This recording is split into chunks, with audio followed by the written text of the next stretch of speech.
মায়েদের শ্রীমতী দেওয়া হয়। শ্রী মানেই লক্ষ্মী। লক্ষ্মী ছাড়া জগৎ সংসার অচল। লক্ষ্মী যদি সংসারে না থাকে সেই সংসারটা বৃথা হয়ে যাবে। শুনে নিন ভালো করে। একদিন গোলক বৃন্দাবন বৈকুণ্ঠ ধামে, চারটে ধাম, বদ্রীধাম, বদ্রীনারায়ণ, রামেশ্বরম, দ্বারকাপুরী আর জগন্নাথ ধাম, এই চারটে প্রধান ধাম।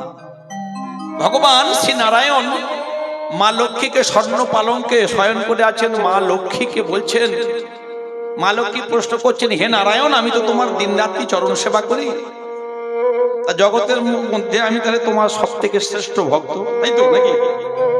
ভগবান নারায়ণ বলছেন, নিঃসন্দেহে তুমি তো লক্ষ্মী রমা, সর্ব ঐশ্বর্যশালিনী। তবে আজকে এত সুন্দর তোমায় লাগছে, এত সুন্দর তোমার রূপ, তোমার দেহ সরোবরে যেন মনে হচ্ছে প্রস্ফুটিত দুটো পদ্ম।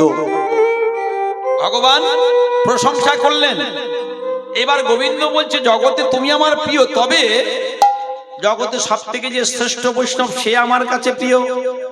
যেই বলেছে মা লক্ষ্মীর একটু রাগ হয়েছে, বাবা আমি দিনরাত তোমার চরণ সেবা করি, আমি তোমার স্ত্রী অর্ধাঙ্গিনী বামা, তুমি বলছো পরম বৈষ্ণব কে? বললো, জানো না আবার? দেবাদিদেব মহাদেব।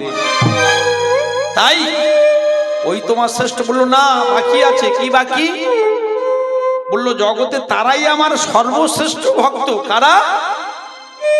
বললো, যারা, ভালো করে বুঝবেন কথাটা, যারা শিব ভক্ত, যারা শিবের পূজা করে জগতের মধ্যে, সেই হচ্ছে আমার সর্বশ্রেষ্ঠ পরম ভক্ত।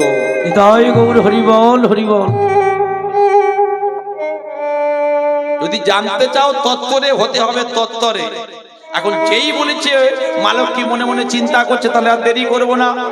তাহলে শিবের যদি ভক্ত গোবিন্দের প্রিয় হয়, নারায়ণের শ্রেষ্ঠ ভক্ত হয়, তাহলে আমি এবার নারায়ণের চরণ ছেড়ে শিবের চরণে পড়বো, যে শিব নারায়ণকে ডাকে। এইবার মা লক্ষ্মী শুরু করলেন শিবের পূজা। কোথা থেকে? পুষ্কর তীর্থ থেকে 100 পদ্ম ফুল নিয়ে এসেছে মা, আর গুনে গুনে শিব ঠাকুরের পূজা করছেন।